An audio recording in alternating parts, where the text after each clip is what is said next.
The southern Philippines is a land that evokes many images. Images of beauty,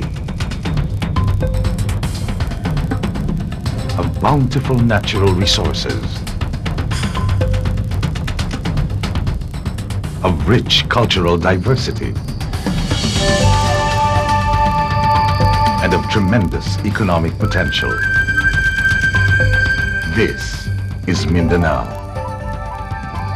But for most of its history, one image of Mindanao has seemingly dominated all others. The Mindanao of war. Kung gabi, mortal naman ang tinatagwa namin. Kung umaga, aeroplano naman ang tinatagwa namin. It is a necessary evil. Soldiers have to do what they have to do, following orders. Because the culprits in the death of our father were never brought to justice. So we were forced to take the law in our hands. A culture of violence began as one group retaliates against the action of another group. It really didn't matter who began first. Quite a number of journalists, unfortunately, do not know the history of the conflicts. The wounds are very deep and wide in the heart of Christians and Muslims. But after many years of war, many voices in Mindanao are now crying out for peace. Some institutions, groups, and communities are carrying out the work of healing, removing prejudices, and fostering dialogue. These are some of their stories. There can be peace in Mindanao.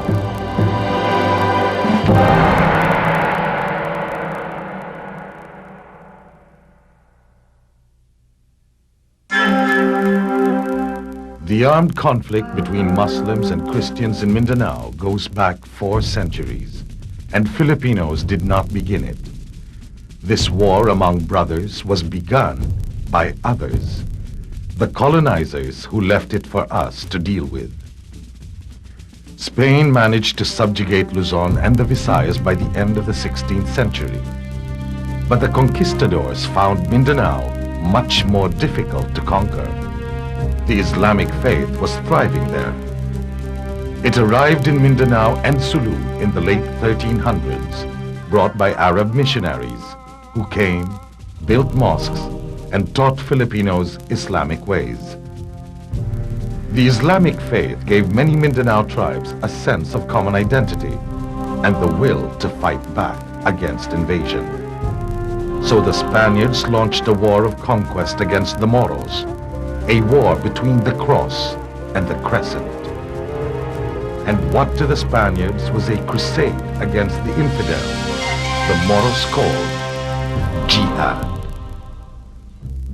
To carry out the war, the Spaniards built stone forts in places like Zamboanga, Lanao, and Cotabato. They would launch fearsome punitive expeditions against the Moros, using Christian natives from Luzon and the Visayas as soldiers. Doon sa Spanish-Moro na war na yon, actually ang nag-away hindi yung Kastila at saka Moro. Yung nag-away itong mga Christian Pilipinos, ginawang sundalo ng Kastila, ginamit upang lumaban sa mga Moro. So doon mismo nag-umpisa yung idea na magkaaway yung Moro at saka yung hindi Moro. In pitched battle, the superior technology of the Spaniards usually prevailed over Moro swords, spears, and the bronze cannons called lantaca. In the 1630s, the Spanish defeated the Sultan of Sulu. Then they defeated the proud Sultan Kudarat of Cotabato, both at sea in a fierce naval battle, and then on land in what is now Cotabato City. But always, the Moro fighters would recover and strike back. Sultan Kudarat eventually managed to conquer most of mainland Mindanao, including Cotabato, Zamboanga, and what are now Cagayan de Oro and General Santos. On the other hand, the Sultans of Sulu ruled a military empire that could strike as far north as Pangasinan and Isabela and stretched south into Sabah. By the end of the 19th century, Mindanao was still largely unconquered, with only small strategic areas in Spanish hands. This was the situation when the new colonial masters, the Americans, arrived in 1898. The Americans were determined to bring the entire Filipino nation under complete control. They brought new weapons to fight the Moros, which gave them a decisive advantage on the battlefield. American generals like John Pershing and Leonard Wood subdued the Moros in a series of bloody battles between 1901 and 1914.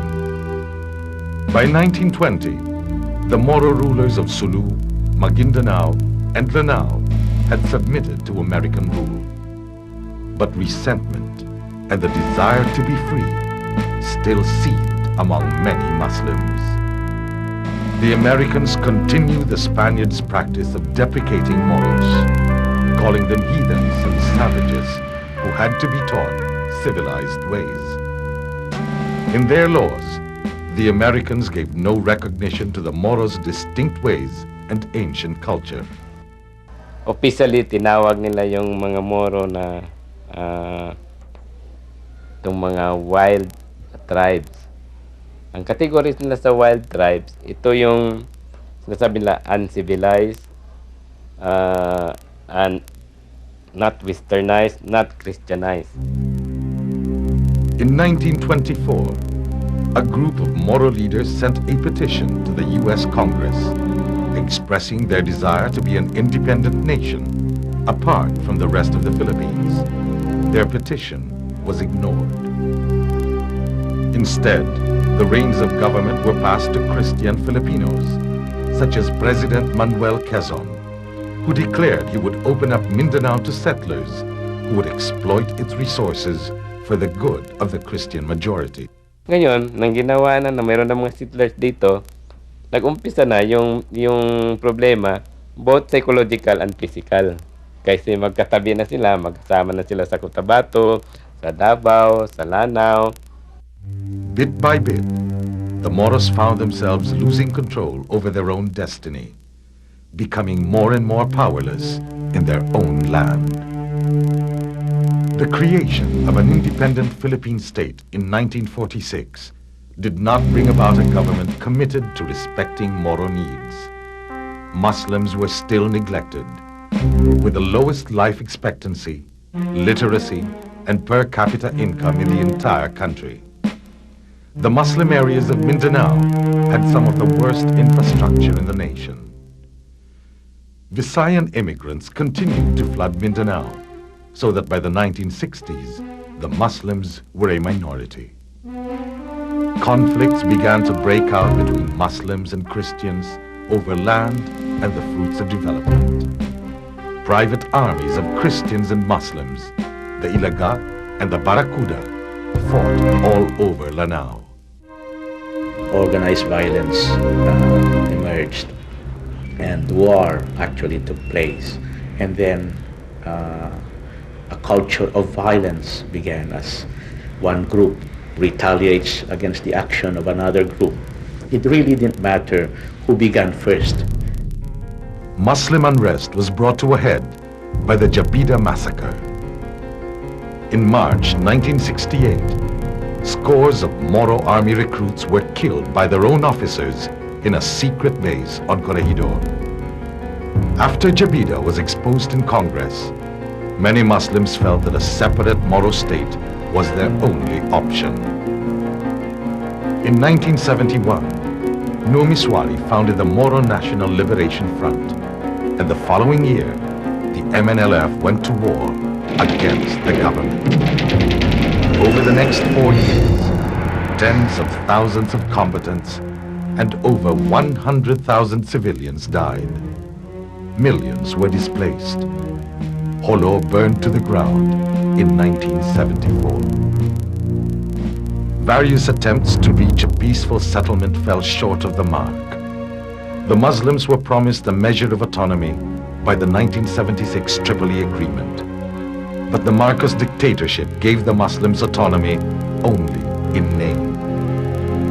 Thus, the Aquino administration created the autonomous region of Muslim Mindanao in 1989. Then in 1996, Nur Miswari signed a peace agreement with the Ramos administration. He subsequently was elected governor of the ARMM. Yet these steps have not ended armed conflict, nor the tensions between Muslims and Christians. Incidents of violence continue to break out. After 4 centuries of conflict, the people of Mindanao are still looking for peace. As a result of the centuries of conflict, the people of Mindanao, whether Muslim or Christian, have suffered tremendous psychic trauma. To this day, each group regards the other with distrust and prejudice. The great majority of the common tao in Mindanao would still say that a good Moro is a dead Moro. Sa pag-iisip, na-develop yung attitude na sa mga Moro, kalaban na nila yung mga Kristiyano. Ang mga Kristiyano, kalaban nila na yung mga Moro. There is no real forgiveness, reconciliation after the conflict. Hence, there is always the bitterness or the hardening of the heart. So it becomes really relations of a tooth for a tooth, an eye for an eye. Many adults in Mindanao, both Muslims and Christians, teach these prejudices to their children and thereby perpetuate the culture of distrust. When I was still a kid, my father told me that don't go nearer to the Muslims because they are killers, they are bandits, they are hard-headed, they are kidnappers, they will steal your things. If you speak about obstacle without any hesitation, the greatest and most important of all obstacles in the relationship between the Christians and Muslims is ignorance. It's ignorance. And by the way, ignorance is the reason for the prejudices.